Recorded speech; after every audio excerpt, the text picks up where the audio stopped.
prayer is talking to God, meditation is listening. If you spend time with yourself, whatever that can look like, walking, journaling, just sitting without any distractions, like so many things can arise. I like to think of like mindfulness and meditation as like a gateway, a healing gateway, because you have to sit with yourself. This is my message to you.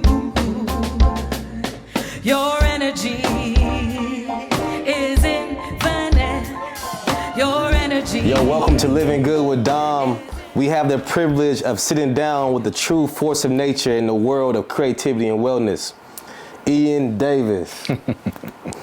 Ian is the founder of Age of the Creative, a groundbreaking consultancy that empowers everyone from emerging artists to Fortune 100 brands.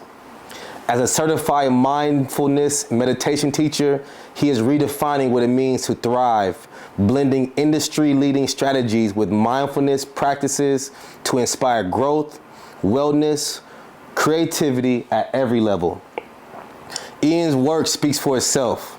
With a career that began at the top agencies like Wieden & Kennedy, he's since built an unparalleled track record, working with cultural icons like Lena Waithe, Robert Glasper, Janae Aiko, Common, and so many more. And one of my favorites, Bilal. That's one of me, Jim's favorites. You feel me? I forgot about that.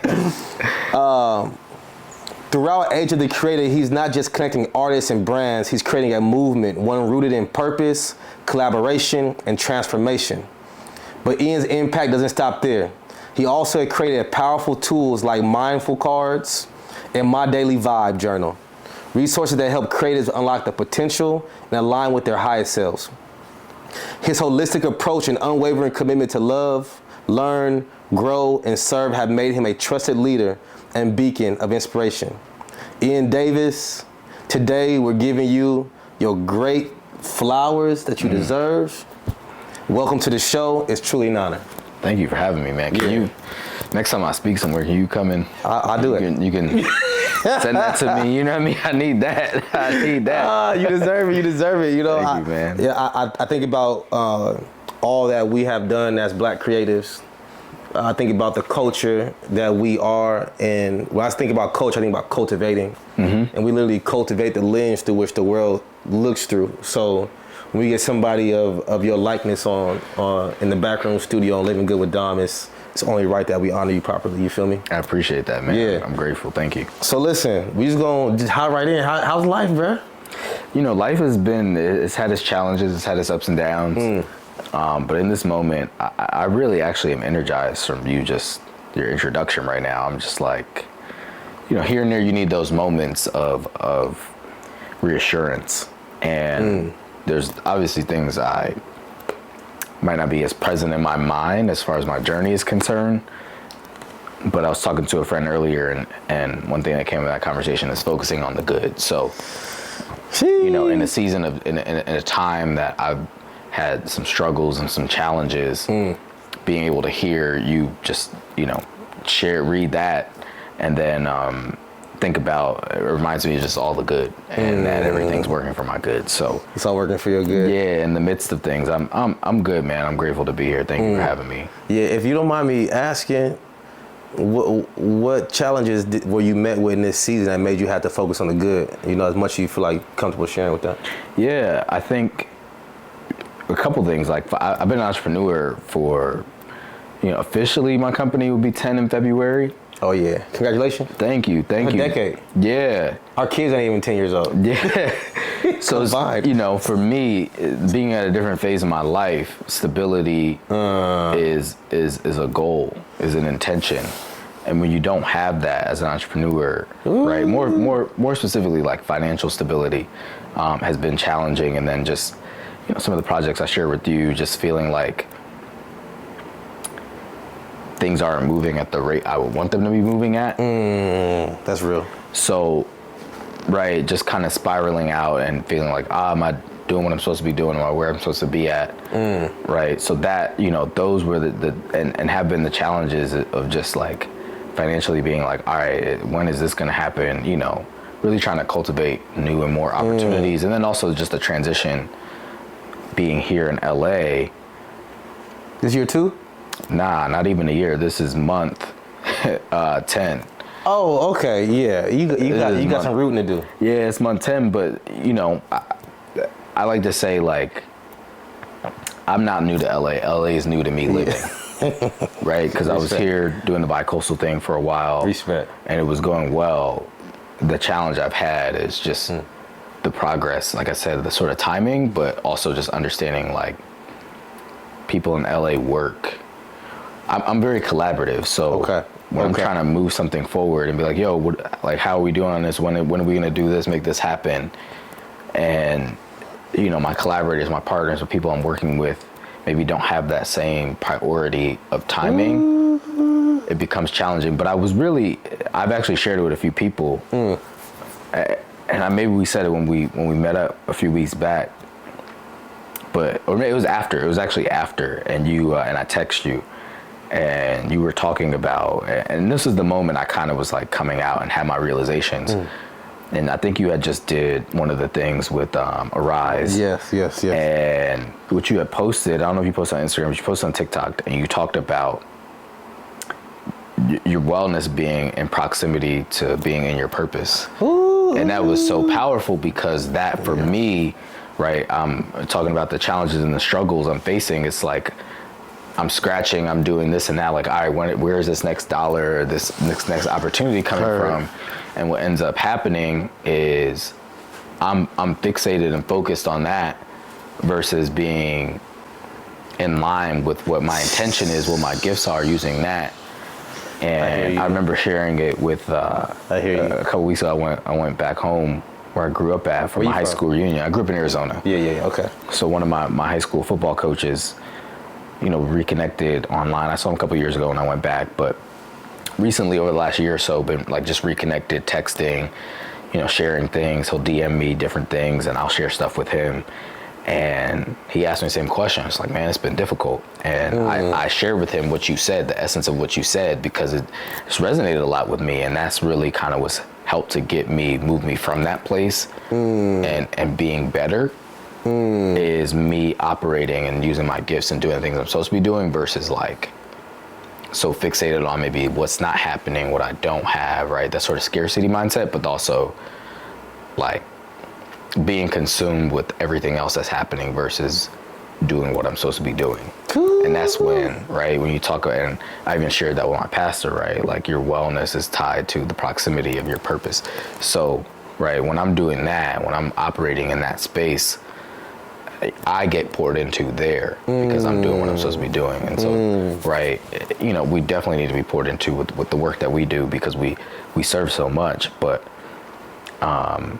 you know, I get something, it's not an ego thing. I get something out of making a positive impact in people's lives. So, you know, that continues to fuel me. Again, not from an ego perspective, but really just letting me know that I'm aligned and doing what I'm supposed to be doing. So I know that that's a long answer for like how am I, but it allows me to just kind of come, right, like look at where I was at and come out of it. And, you know, this man be dropping gems online, and I don't know if you be writing this stuff or you just come off the top. I got the top most time. Man, it's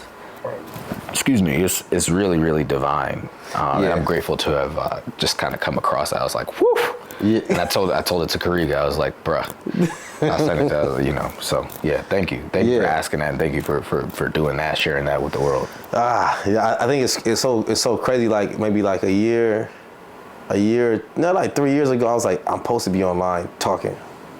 And it's this when I was like, I used to be like super anti-social media. Like, I ain't doing this shit. I got other things to focus on. You feel me?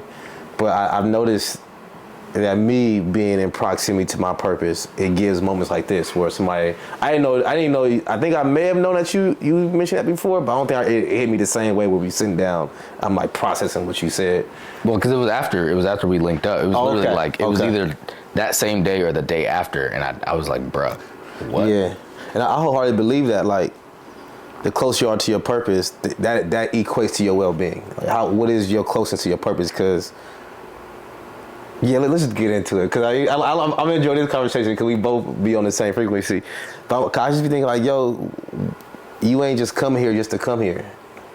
Like I wholeheartedly know that before we even touch physical foot on this earth, there was an agreement. There was an intention with the Most High before we parted from the Most High, and it got, as to the ocean is a drop of water is what we are to God. You know what I mean? Like, of it. I'm like, before we got here, I know it was, you got a purpose, you got a mission, you got an assignment, go tap in and do it. And you will have to remember who you are in that journey, because you'll be hit with everything that says you are not what you really are. You feel me? So, yeah. And when I get lost, I just always go back, like, what I'm supposed to be doing. Yo, the shit I'm doing now in life, never thought I'd be doing it. Never thought I'd be running a wellness company, doing retreats, doing workshops. All the stuff we do now, that was never in my plan. You feel me? Same. Like, never in my plan. But it was like, when the calling called, it's one thing with raising a kid, and I'd be thinking about this with Mana. I'd be like, my mom's was super big on discipline. Yeah. I mean, what black parent was it? Yeah! I don't know. Nowadays, was that soft parenting? I mean, but we came from a different era. Came from a different era. I don't know. Now it's like, it'd be different. But, and I think about, like, I was obedient to her word when I was young. Yeah. And then I replaced her with the Most High, and that understanding of my purpose. And now I could be obedient to that even when it don't make sense. You feel me? Or I can't calculate the logic. You feel me? I can't see beyond what's from my face sometimes. But nah, so thank you for just bringing that back up. I wholeheartily know that to be true. You feel me? I mean, you should play that clip so people can see. Yeah, oh yeah, I'll do that. I'll pop it in. Boop. Yeah, it's a word. It was like, woof. I wanted to shout. Yeah. I think about our homies in this day and age, and you do a lot of work with creatives, but I know you also work with those who maybe inside institutions or inside corporations and stuff like that. But when I see the homies and they be struggling, I just know it's because they're not living in their divine assignment, as Jim and would say. You feel me? Like, I just know it. I'm like, oh, because you're doing everything but what you was put here to do.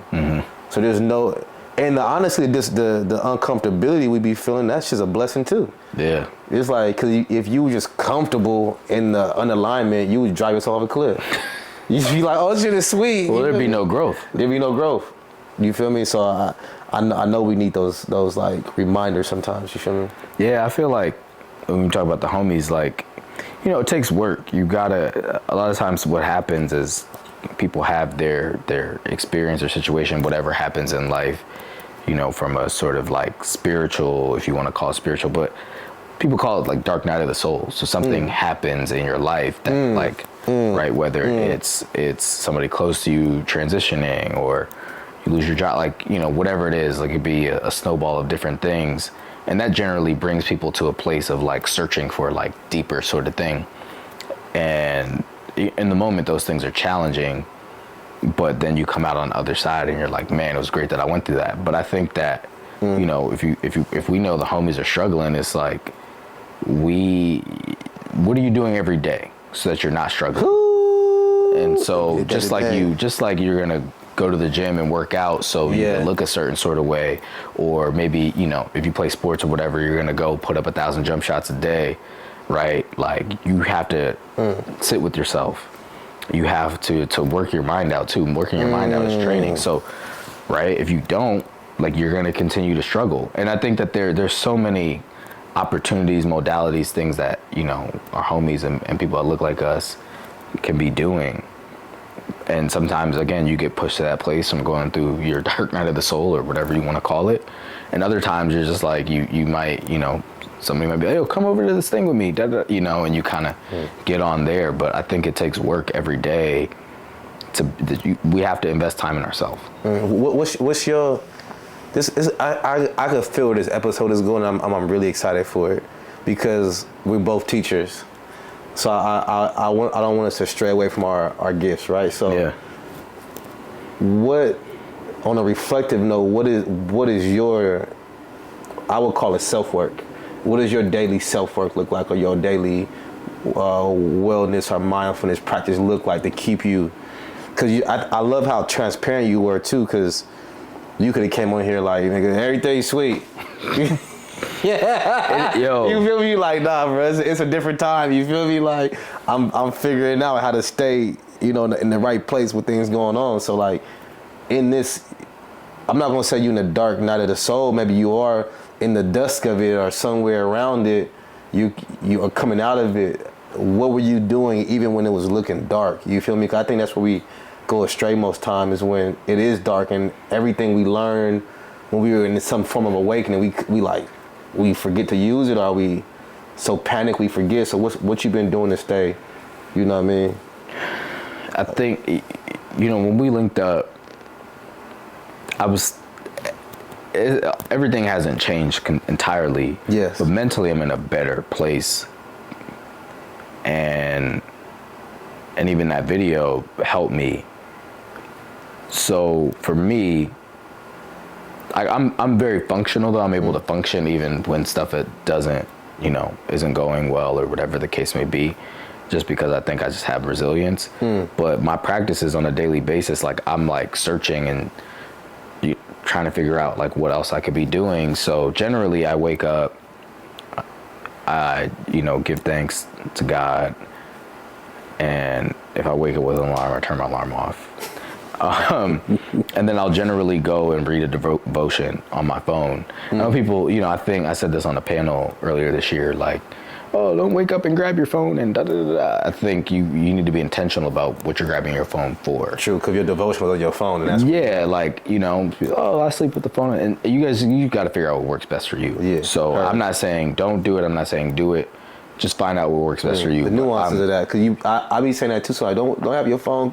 Use your phone when you first wake up, but if your devotional, your thing you're reading, and it's like accurate, use your phone. There's a daily thing, and then there's generally like a motivational quote that I read. I'll get up from a book, or it's an app. Yeah, okay. Then I'll get up, go grab a banana or something high vibrational like a fruit or something like that, and then I go sit. The time I sit, or the length of time I sit, just varies day by day. When you say sit, you like meditate? Yeah, oh, okay, I'll meditate, and then it's that kind of can be a long process or a short. It just really depends on like if I'm waking up early or if I'm waking up later. What you and don't let me forget to let you continue this list, but I want to jump in where I feel called to.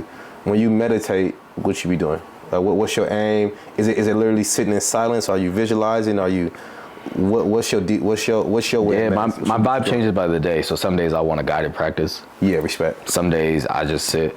You got guided practices out there? Yeah, I got a bunch on Insight Timer.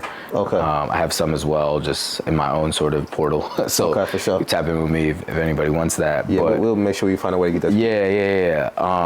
So it varies by day. Like today, I just sat on my own. I did like a 16-minute sit. And then sometimes I generally, like, my practices for me personally are generally rooted. So even if I do a guided, are generally rooted in a loving kindness practice, which is one of the 4 divine abodes, or one of the 4, what is it called? One of the 4 divine abodes. So the Brahma Vihara practices. So it's loving kindness, compassion, equanimity, and sympathetic joy. Well, what's love and abode? Love. So those are the 4 divine abodes. Which are called the Brahma Viharas in Pali and Sanskrit. Loving kindness is the first one, compassion is the second one, sympathetic joy is the third, and equanimity is the fourth. And so the loving kindness practice is generally wishing that other people be safe, happy, healthy, right? So it's sending well wishes essentially is a cultivation of the heart, and it's sharing love, right? It's understanding that love, for me, I translate it in like love being inclusive and not exclusive. Yeah. And so whatever practice I do for the day, I'll end it in a loving kindness practice, depending on like, again, it depends on what time I wake up and what maybe I have to do or whatever else I have going on. Would that be the equivalent to like praying for somebody? Yeah, so loving kindness is like generally you're supposed to start with yourself. You start offering, and I'll give you the phrases in a second. You start with offering loving kindness to yourself, then you move to offer it to a benefactor, so somebody that's played maybe an important part in your life, maybe the person that got you your cameras or your mic, like whatever, maybe it's Alex, right? Then you offer loving kindness to a dear or beloved person, so it might be a friend or family member. Then you offer loving kindness to a neutral person, somebody you don't know that well. So maybe it might be, the barista right here at the cafe up the street. Yeah, they right? cool over there too. Yeah, you see him, but you haven't really connected with him. Then you actually offer loving kindness to, it says somebody you don't like, or Yeah, like I like to maybe. change the language of saying like a difficult person, because I don't know if there's anybody I don't like. I really don't, and I'm not saying it's just to be No, like that, you but know, like, it doesn't I don't make you know if frame there's- things, yeah. Yeah, I just don't know if there's anybody Yeah, I you don't don't like, frame because it. like why would I put the energy into not I liking can't- somebody? I can't think of nobody I don't like right now. Right, and then you offer it to all beings. Then you offer loving kindness to all beings in all directions. So there are generally like phrases that come, like a sequence of phrases in loving kindness. So when you start with yourself, you say, "May I be safe, may I be happy, may I be healthy, may I live with peace and ease."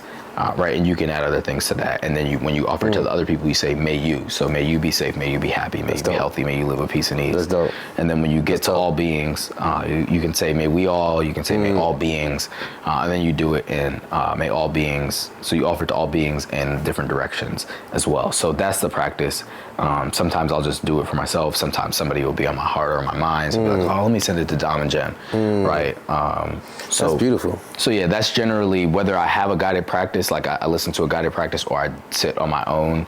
And some days, that changes when you ask me, like, what am I doing? So generally, like in my practice, my anchor is my breath. But you can shift your anchor, and your anchor is just the point of your attention. So you're focusing on just my breath. I can focus on, my breath coming in and out of my nose, my breath rising and falling on my chest. Or you can go to, if you close your eyes, you can go to sounds, right? So your anchor could be sounds. Your anchor could be the feelings in your body. Your anchor could be the things that you're smelling in your environment. Or if you have your eyes open at a lower gaze, like maybe you're just focused on the pink right here, right? So it just depends, but generally my anchor is my breath. Here and there I'll switch up the practice. And I try to I'll journal as well. That's part of my day. And then I have like a sequence of different things that are in my phone that I read that are just like inspirational, motivational, that kind of speak life into me. And some of the things that I read, I'll say out loud as well, just because they're affirming things, just because I want to put that energy out there for that energy to come back to me and also share that. So that's generally it. And then, as we talked about as well, at that time, that's why I brought that up, because right before we linked up, I was just like, man, not only just going through what I was going through, but I'm like, I need to tap into what these elements are. I get to the beach in 12 minutes. Yeah, close. Why am I not taking advantage of that? Yeah. I got a garden in the backyard, and I take advantage of that. I got a garden in the I backyard. saw you watering your garden the other day. Yeah, I got grass. Like I could be, you know what I mean? So it's like, we got to tap into what we have. That's free. Yes, it costs money to go to the beach. You need gas or electricity, right? Depending on how you moving, or if you have a bike. Yeah, like generally, So that's another thing I've added into the practice, and even movement. So it depends. Like sometimes I'll do some mindful movement, like some stretches. I like to call it like MBSR, mindful yoga.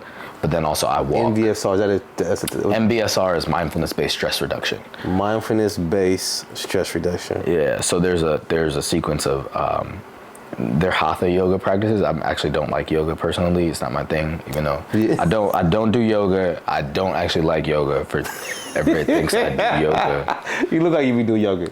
Everybody thinks that. I don't do yoga. I've taken yoga, but it's not my thing. I'm not personally into it. But there are some MBSR yoga practices. Really, Where really did that term like, come from? John Kabat-Zinn in 1979, he coined the term, and so MBSR is a specific container of mindfulness practice. It's an 8-week class.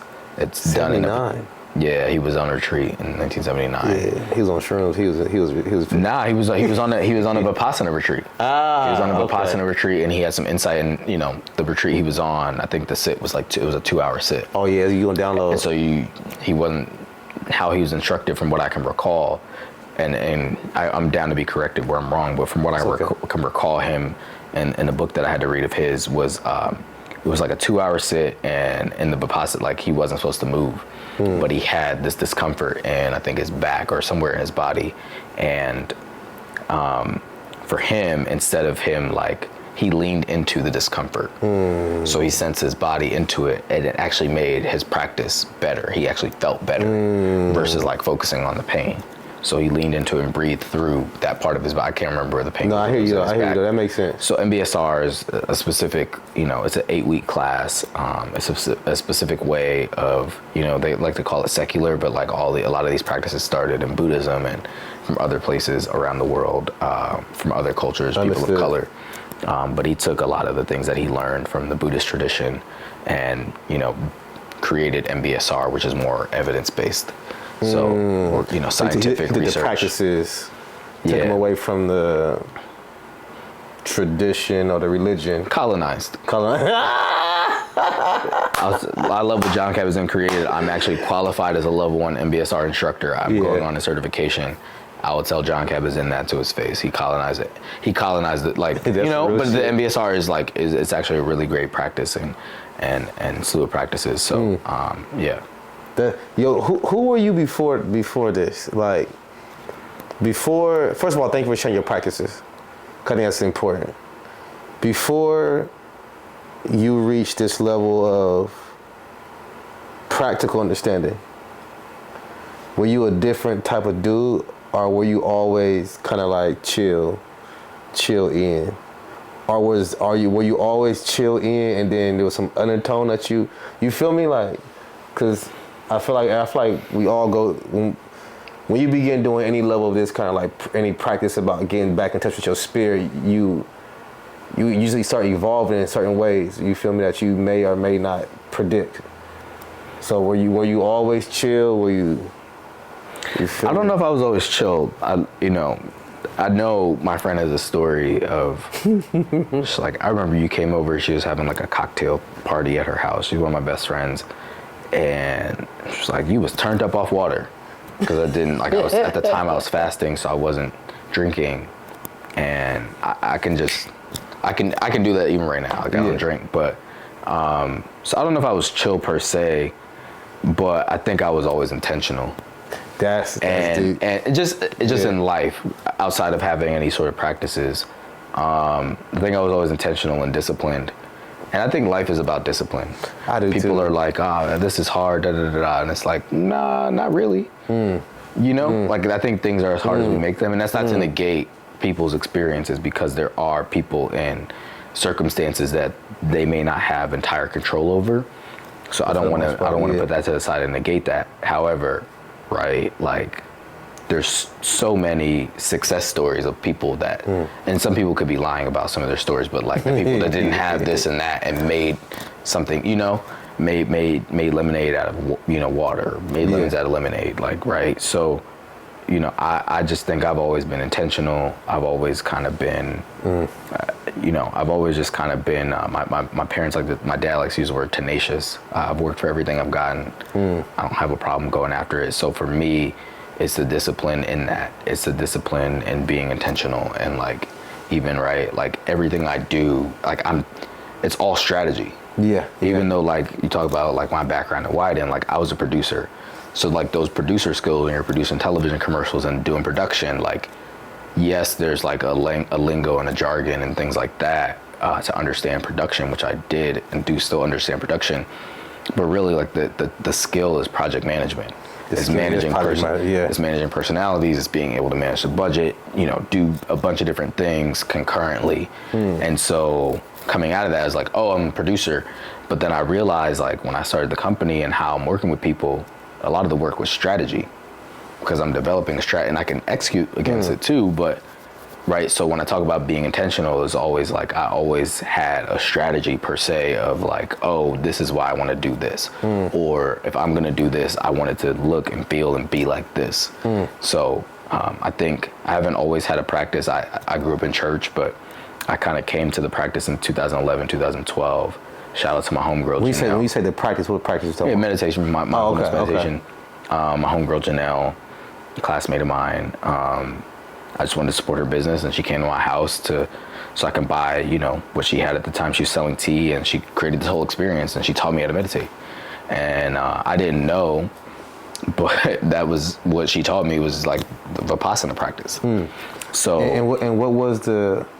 Cause I came into meditation very random as well, but I don't know if it was I can't pinpoint the culture, or what I'm saying. So when you say it was the Vipassana, what does that look like?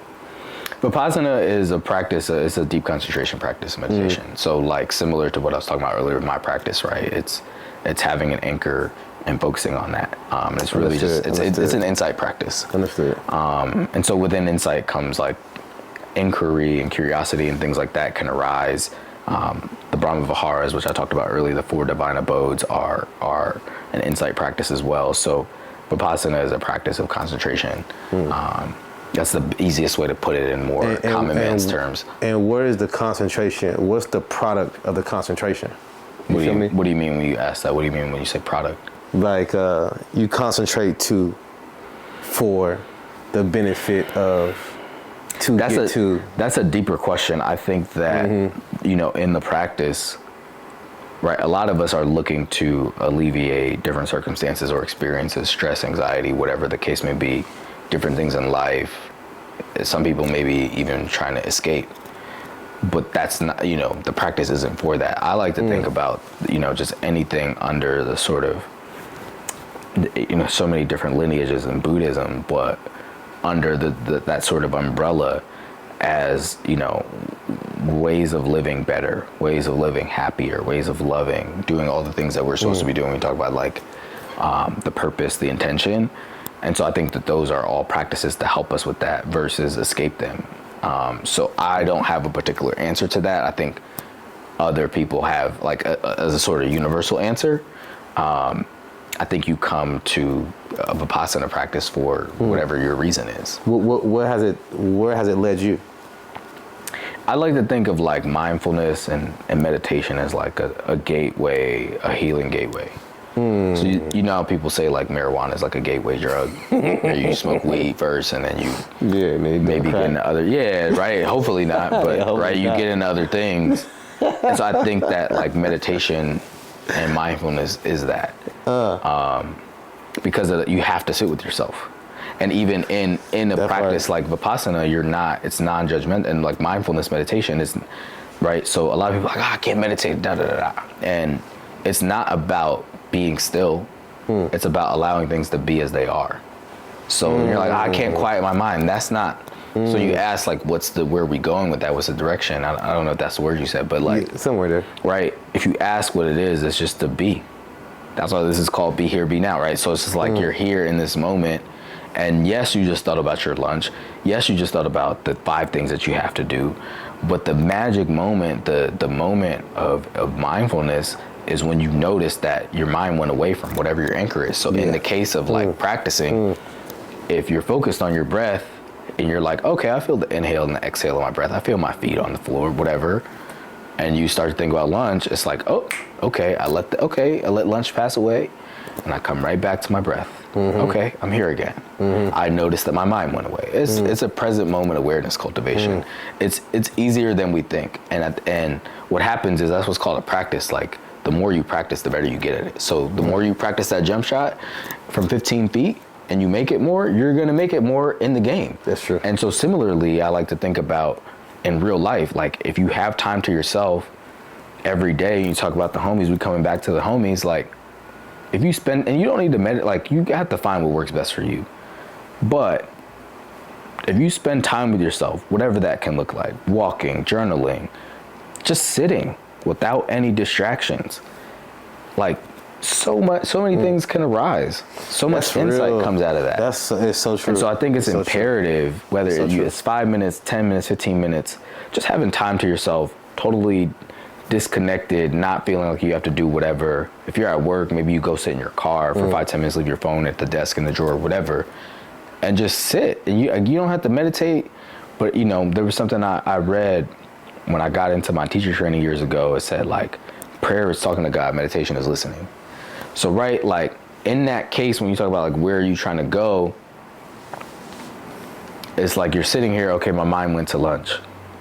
But as you get deeper, you keep bringing your mind back, you keep starting over again, you'll just notice different things. And again, it's practice. So the more you do it, the better you get, the more you can integrate it into your daily life. And it comes to a point where, right, like research evidence has shown a lot of different benefits of the practice, but you come to a place of, as an example, instead of reacting to Jim, you respond. Yeah, that's true. Right? It creates space between you and the moment. You see, or you're in the moment. You're not in the moment. You're just in the moment, and you're like, all right, Jim just triggered me here.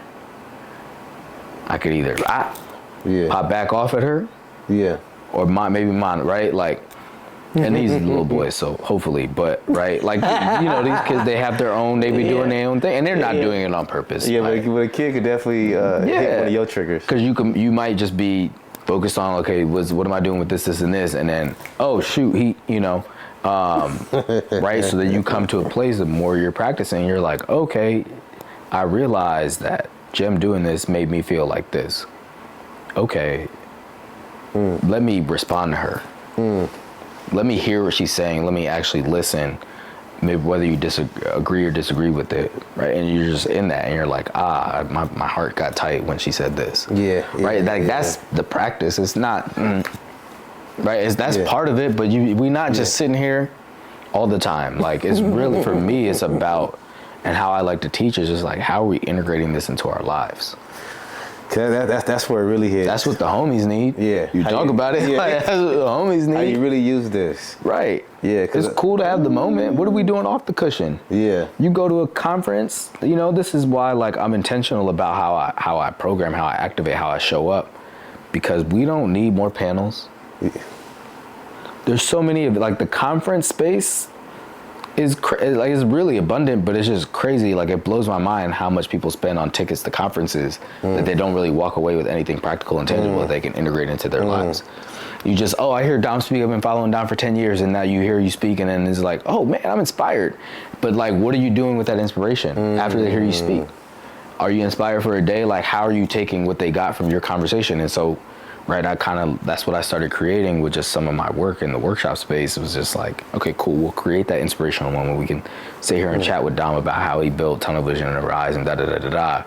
But then let's do the work in real time. Because that's what's important. When you talked about practicality, and I just realized there's just a lot of fluff out here, and it's not really serving people. And that's no disrespect to what's out here in the world, whether it's wellness or not, just business in general. There's a lot of people getting over on people that aren't doing that aren't doing great things, that aren't having a positive impact in somebody's life. That's just driving other things that don't need to be driven or perpetuated. Yeah, that's true. Other distractions.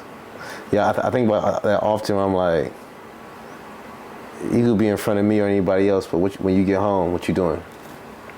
You know what I mean? I think the time we always talk about is just self-work. Like, what's the self-work like? It's just spending time with yourself, man. That's what it really is. And you got to be okay with who you are. People talk about showing up as authentic as you are, but like, you got to sit with yourself and be like, you got to ask the question, who am I? I be thinking that. I be thinking, who are you, and what made you who you are? Because a lot of times who we are is not even who we are. You feel me? It's like, damn, now you was conditioned to move that way, conditioned to think that way. You was trained to do that. You was manipulated into that. All the things, you know what I mean? You was turned out to do that. You know what I mean? And it's like, and we take on these identities like it's all us. I think of the movement. I think in the last like 5 years, I never heard so many identities. I'm like, in the last 5 years, I've never heard so many identities, and from all aspects of life, like from mental to gender to racial to political to religious. It's just like, and I think about like, what are we searching for at this moment? You feel me? Like, somebody was talking about they were talking about anxiety, depression, and then they related back to somebody said, oh, it's because of this, it's because of the phones. And then somebody was like, nah, it might be because like the world we live in is less religious. And they're like, that's a thing too to consider. And not that it's any particular religion is the only way, but if I've studied and looked at any religion, it always has boiled down to you and the creator are in some relationship. You made in the image of, you made in the likeness of, you and this creator, you came from the creator, and it's always baseline boils down to this idea of identity.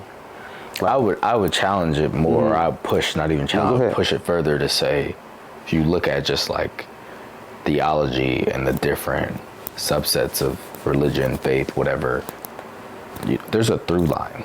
Yeah. And a lot of those, which is why I do that practice every day, is love. Yeah. Okay. Right? You hear the golden rule, treat people the way you want to be treated. That's true. Right? Love your neighbor as yourself, right? If you look at, in any text, for the most part, the through line is love, is loving others and serving. A lot of the leaders from these different walk, right? Yeah, like most of them were loving people. That's true. And right, and in these faiths, it's like, okay, you're ascribing to follow either their teachings and even maybe do some of the things that they did, right? And a lot of it's love, and it's right. Like you think about what is love? What is love? Cause I think about. I'm asking you a question just to throw it on the table for both of us, but I think about love, and I'm like, in you saying that, I was like, yeah, I agree, and I felt a little dissonance at the same time. I'm like, is love as valuable? I'm about to look it up. Yeah. Not that that's my answer, but I hear you though. But this is the dialogue. Because you think about it, and like, it's what like, is love? oh, actually, but I think it's obviously. I think didn't they talk about that in Miseducation? Wasn't that a question? Lauryn Hill? Yeah. Yeah, they talk about love. They talk about like, cause I think about like, what is love? It's like, I think I found the answer in my relationship with Jim. I think it is to like unconditionally accept somebody. And when I think about the unconditional acceptance, it's like, because I'm not greater than you and you're not greater than me, and my lot in this world and how I value my play and my reaction shouldn't be based off how you treat me or how you are. It's based off a value system where like, I believe that you and I are of the same cloth. Yeah. You know, so I think about like just unconditional acceptance. Not meaning, and real quick before you go in, I don't mean unconditional acceptance and I have to agree with your life. Exactly. I mean unconditional acceptance, like, no matter who you are, I still think you're valuable. Here it is, unconditional acceptance, right? And then you have it right here. What do they say? I am, right? So you are. Yeah. Unconditional acceptance of you. Of you yourself. Yeah. So of I am, of you are. Because you can only this is the great reflection of life, because you can. I like where we're going to.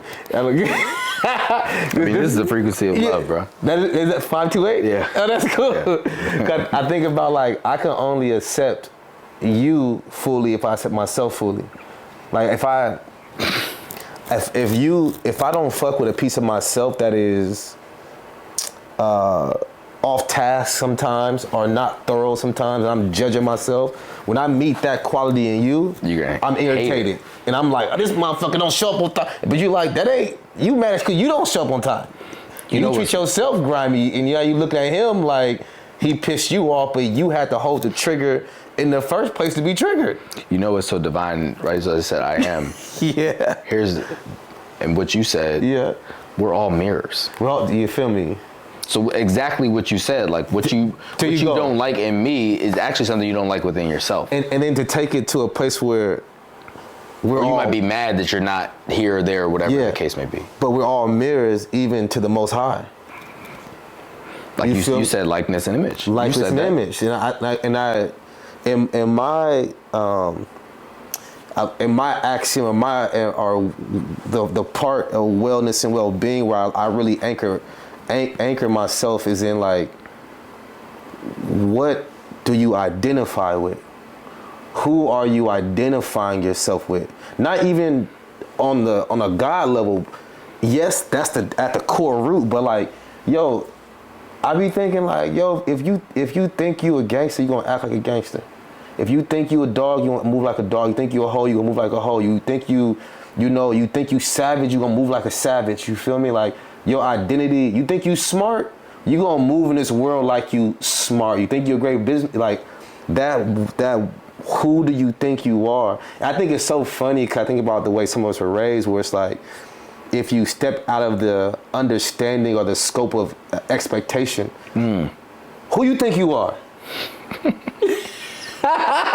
Like, well, intrinsically, I know that I could be what I think I could be. Because in my viewpoint, the creator and I share faculties. So if the creator creates, that means I can create my world too. Yep. You know, so I think about identity. I even think about like that in the sense of like when I hear, and this is like much respect to anybody going through any mental health, but I just got to say the way I say it. When I think about folks who, I am anxious, I am depressed, I'm You're like. affirming that. You're affirming. I'm like, because yeah, you gonna feel it, homie. You gonna feel it. Like, that's why I fuck with the practice you talking about. Cause I'm like, the practice is to become aware of it, but not to hold on to it. It's like, yeah, nigga, life was trill today. You feel me? And honestly, I be thinking like, was life trill or life crazy, or was that moment wild? Was the whole day fucked up? Yeah. Think about when you mad at somebody. like- It's like, do you stay mad? Yeah. And there's things obviously like, right, like there's some things just like, man, you know, have a big impact, specifically when you love somebody deeply, Yeah, right? Like, so it's like, it. you're gonna feel it, and it's like, man, I'm not really banging with you right now for a minute, for like a whole day, 2 days, 3 day week, however long, right? Yeah. But then can you let it go? Can you Even let it like go? going back to the love, bro, Oh yeah, go ahead. there's 30 definitions of love. 30? Then we Verb phrases, idioms, and Oh, so when you ask me, Yeah. the one that stands out the most to me, Yeah, there you go. the benevolent affection and deep compassion.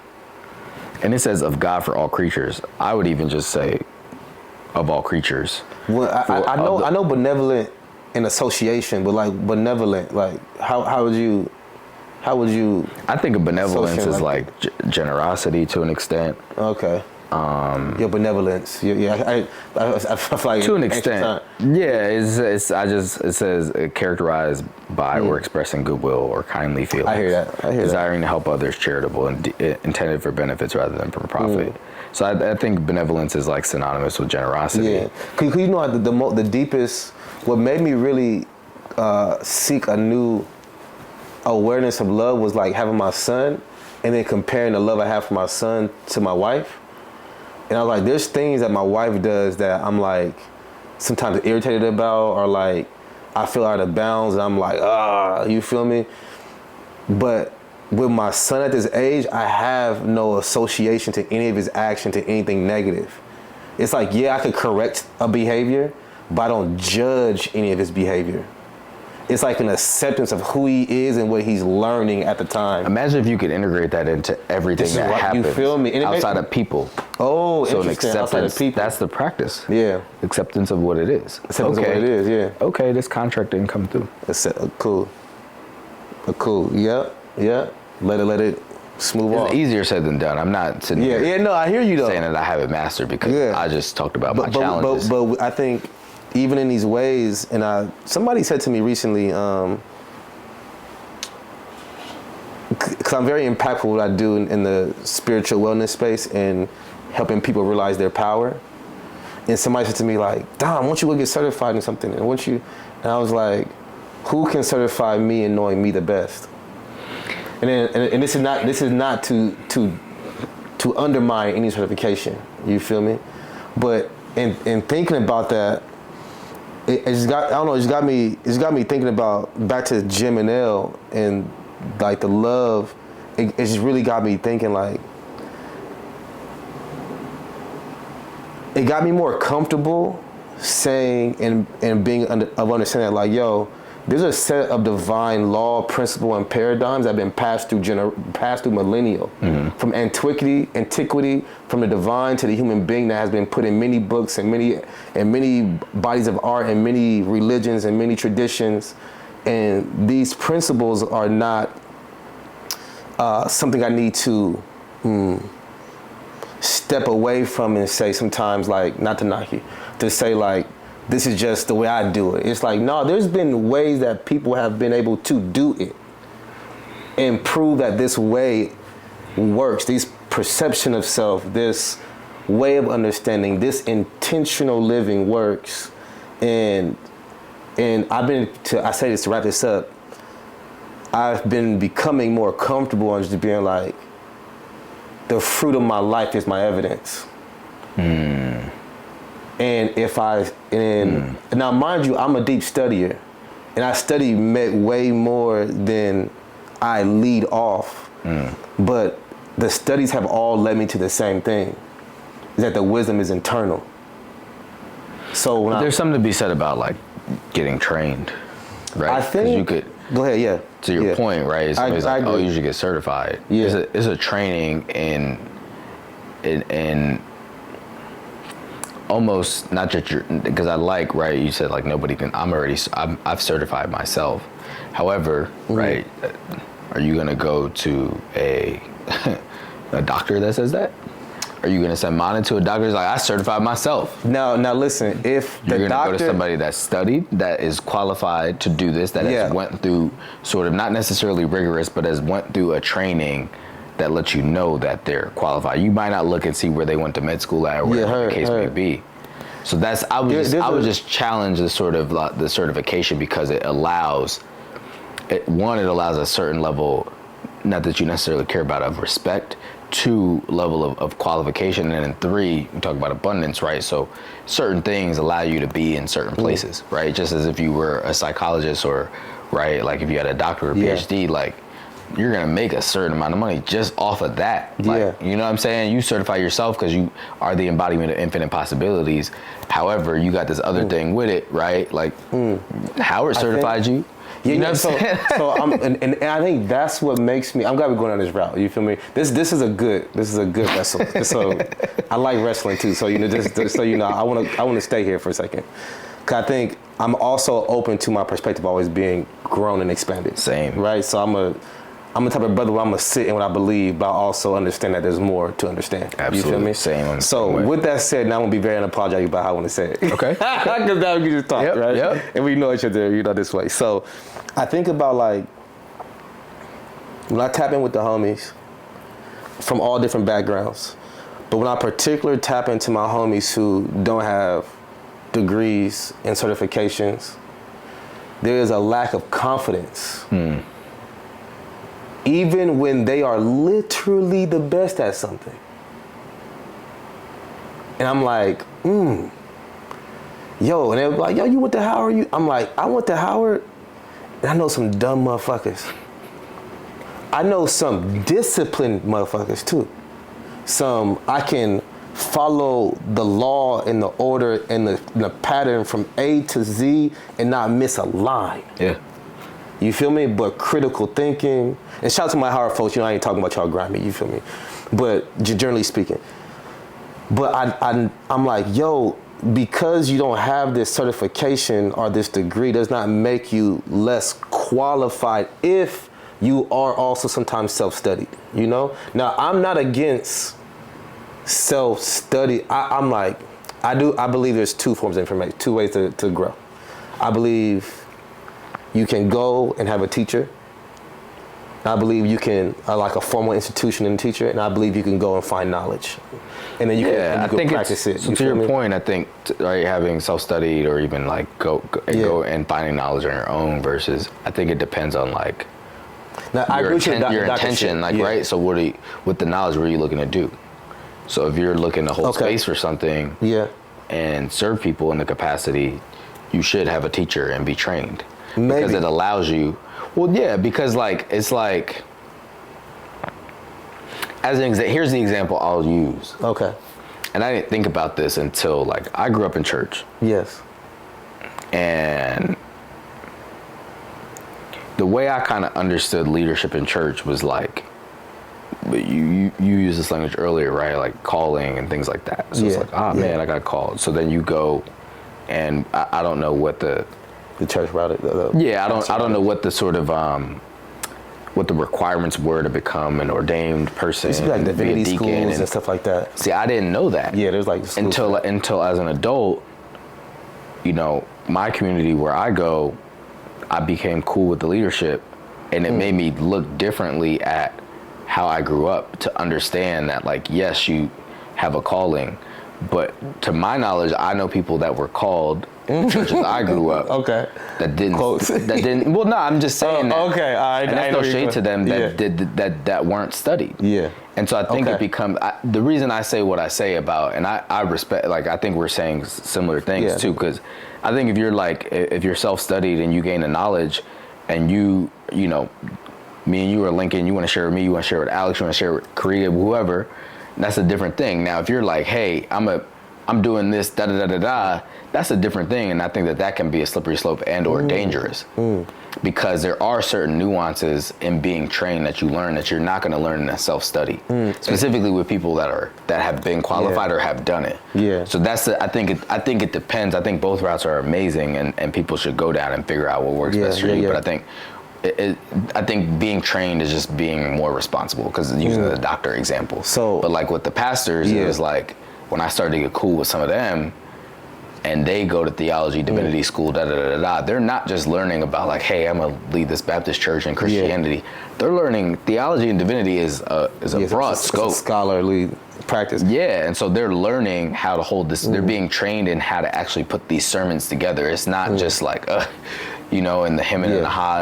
And some schools do that. They teach you how to kind of engage. From what I've learned and gathered from some of my peers, but it's really about. It's one thing to have a calling, it's another thing to have a calling and be trained. Yeah, and I don't disagree. I think where my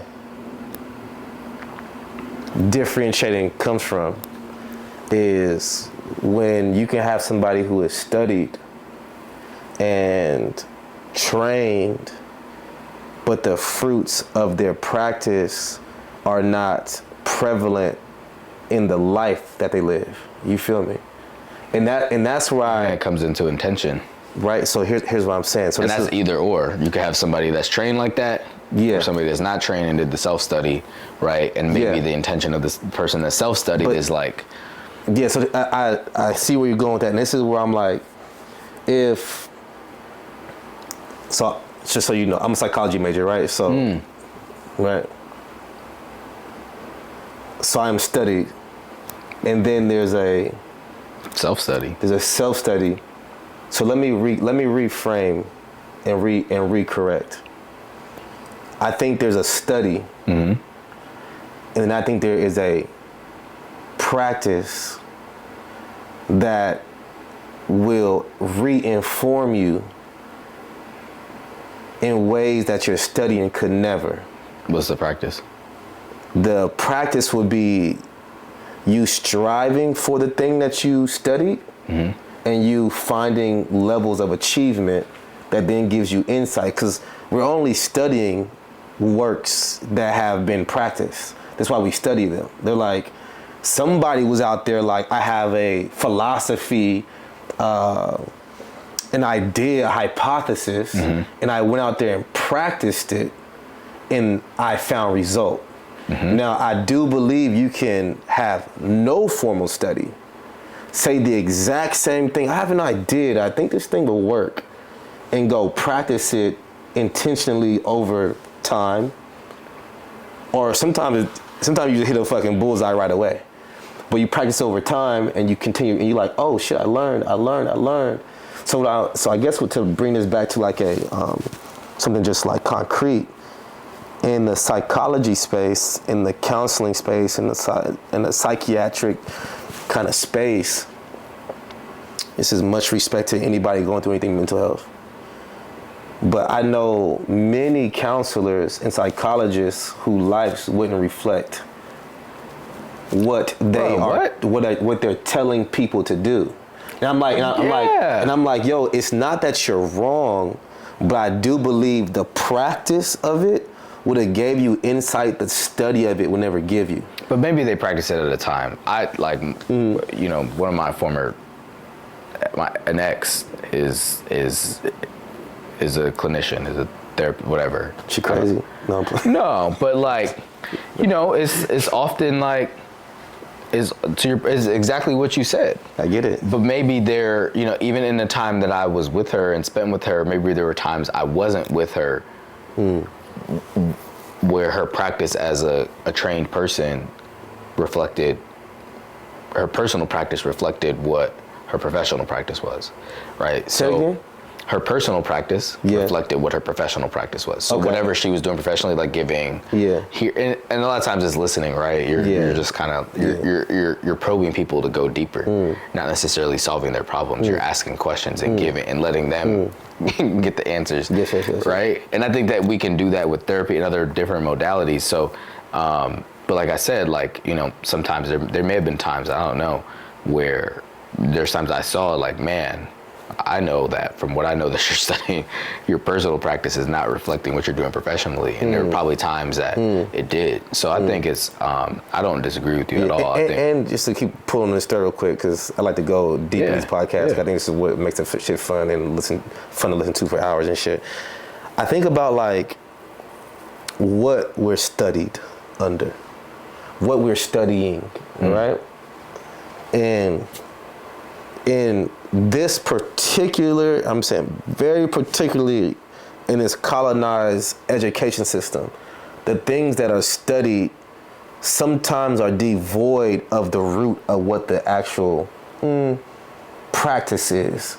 So this is where I'm getting at, where I'm like, it's not always that being trained. I have no problem being trained. I think there's value in learning, obviously, because it's, obviously. But I think there's a deeper value, equally deep value, and I think deeper in like turning that that vehicle of focus and saying like, okay, now that I took in this information, right? I got this, I dug in the well and took this pot of water up, and this is what I believe that I will find my foundation in. Okay, boom. Now I'm going to like drink that water and I'm going to actually see how it makes me feel. And then I'm going to look at my results and say, is that what I thought it would have gave me? And then I'm going to then have the freedom of mind and confidence to say, yeah, that shit ain't exactly what they sold to me. This is how I feel about certain psychological and mindfulness sometimes practices without the spiritual component to it. Where I'm like, yo, there is always a spiritual undertone and line through everything from math, science, psychology, whatever you want to put on the table.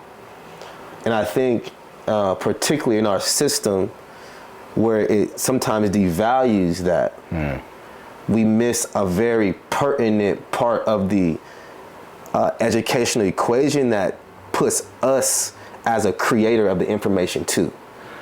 And I think, myself, I do a lot of consulting and workshopping and all the things you think you would do with PhD level educators, psychologists, and they look at me like an expert in their fields. But it's not because I'm only studied in their fields, it's because like, wait, the things that we studied and don't see the result in the reflection of society, we see the result in the reflection of your life and your actions. But so what are we missing? You feel me? And this is why I'm always like, I think the hope is if you're getting trained, that you're, to your point, you're living, you're having the experience for yourself. This is what I'm getting at. Sometimes like I would say like in this latest training I did, like in order to get to even doing the teacher training, you had to take the class, you had to do it. You had to do it, there you go. You know what I'm saying? And if you didn't do it, you couldn't get to. So, and I didn't enjoy doing it. But you had to do it. Yeah, like it was just like, man, I don't want to do this. But like, to your point, it allows, to your point, like for you to share. It allows you to be more equipped, better equipped, and even better share the information and the experience and the evidence, if you will. Right? So when you talk about like these other people that may be on paper more qualified than you, but you being able to be at par with them and have the same conversation, and they're looking at you as their peer versus not their peer. You know, I think that is the differentiating thing, is being, like you said, is doing the practice. But then I also think that some of it, I don't know if you were going here, some of it ties into whether or not you are self-studied or trained. You know, there are, and if you do have the opportunity, if you do live what you study, if you've trained and you live what you trained, or you know what I'm saying? I got you. You do that. There's also just to the point of impact and breakthrough. I think that some of that ties into gifts. So some people may not have the gift to be able to break through, right? But they're trained, and that's a different conversation. I don't know if No. This is good because I think that is because it's like purpose. you have a gift. Yeah, you have a gift, so it's like okay, there you go. Right, you have a gift, so it makes it easier for you to be in these spaces because part of it might be tied to your purpose, part of it might be tied to your intention and what your gifts are, right? And so you even talked about earlier, like, I heard I need to be on camera. Yeah. Right, 2 years ago. So you started posting stuff on Instagram, right? And that's a gift. Like now, you said it was off the top. And you have some shit off the top, bro. I'll be like, damn, like this nigga ain't write this down. I need to write this shit down. You sure you didn't put that on the teleprompter app, bro? Like, you know what I'm saying? But that's a gift. Yeah. Everybody doesn't have that. People might have the same insight, but might not be able to share it in the same way. But I think that's where I'm getting at when I was talking about seeing some of the homies who are gifted, but not verified on paper, and because they don't have the verification, they undermine their gift. But they don't know how to tap into their gift.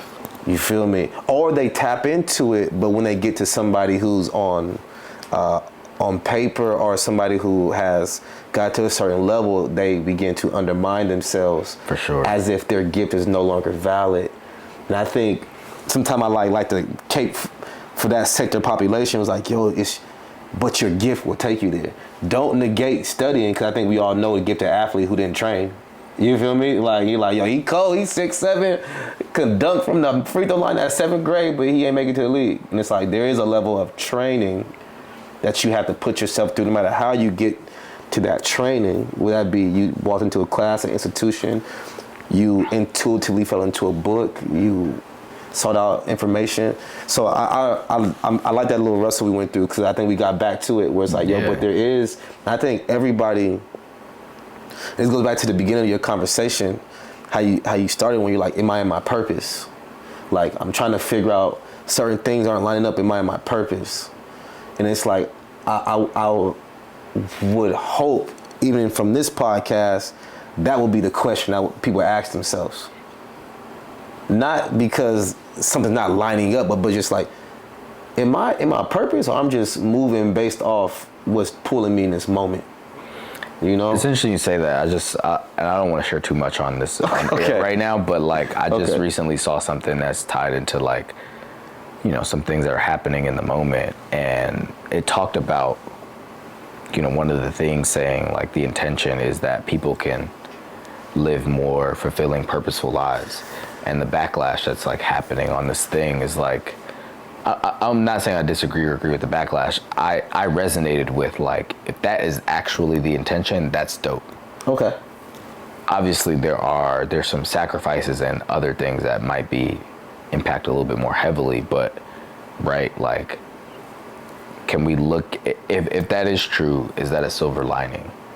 Right? Because if you think about it, like think about how we're socialized and conditioned. Okay. Go to school, get good grades. Yeah. Right? There's no emphasis on information retention. That's another problem, in my opinion, educationally. Yeah. And maybe there is, but generally, if I just think about like my upbringing in school, and I went to great schools, it's normally like, prepare yourself for this test. And yes, life is a test. Okay, cool, study for it. But you're really just at some point like memorizing the information. Yeah, and depending on how your brain processes, you might be able to take it in because, okay, this thing was in a song, so I take it in through this. North America, South America, Africa, Europe, and Asia, right? So like, the continents from a song. But right, do you know, like, can you look at the continent and be like, that's Asia, right? That's Africa, et cetera, et cetera. So that, again, that's another conversation. But I think like how we're socialized is to, specifically in America, is to live to work versus working as a means to our living. And so, right, when we talk about purpose, like people aren't happy because they're not doing things that are tied to that. You got a job because you had to go to school and get good grades. You get good grades, pass the test, you get into a good school. You get into a good school, you find something to study, and then you get good grades there, you get to potentially a job, right? And you got a good job, you make good money, and you got the thing, and you get this, and this. And, right, like that's not, for some people that's happiness, but to me, in my opinion, that's not like happiness, but that's how we're socialized. It's like this. Even relationships, you got to do this and that, and it's just like a lot of it's BS. I agree. But right, it's all socialization. So I think there's a lot of reconditioning we have to do, just generally speaking, everybody, right? That's a lot of reconditioning. When we talk about like going into that purpose, it's like, man, are you like, how do you, with the work that you may be doing professionally, like, how does that make you feel? Are you feeling resistance going into the office every day? And is the resistance like circumstantial? So maybe it's just this one part of this project that's just frustrating, stressful, whatever the case may be. That's a great thing to think about. Right? Or is it a general sort of resistance, like, I don't want to be here. Yeah. Right? But to me, it shouldn't always entirely be tied to like the finances and the money. Like, I'm not supposed to be here because I'm not making the money. Yeah, agreed. You know, and even that is a whole other thing that I have an issue with, of just kind of like, why can't we talk about how much money we make? Ooh. But we can, right? Like, we can talk about politics, like divisive things. Why does that hit you? Why does that particularly? Because like money's not as divisive, but like that's very true. Inequality is a real thing that I think should that sort of bridge should be, that gap should be bridged. Oh, it's a tool for equality to be transparent, is what you're saying? Yeah, like if you and I have the same job. Yeah, true. Right? True. And we have the same exact job. Maybe we're in different departments, but we do the same exact thing. We start in the same month, whatever. And you get paid $15,000 more than me. That be happening too. Like, I'm not gonna be mad at you because you get $15,000 more. Yeah, I'm gonna be mad at myself as to why I negotiate for that. Yeah. And I might not even know you from nowhere. Yeah, I'd be like, hold on, you get paid that much? However, isn't it interesting how that's a taboo thing to talk about? But we can, and I know you did a lot of stuff just on the election and stuff like that. Good, yeah. But isn't that more, that's interesting that we can't talk about that, but we can be open and talk about like these other sort of political things that actually divide us. Because it's all divide. In my opinion, it's divisive, and so I think it's divisive because of, in our society, my opinion is that like there's not enough empathy and compassion and understanding, right? People being selfish and moving based off of what their best interests are. Okay. You said there's too much of that.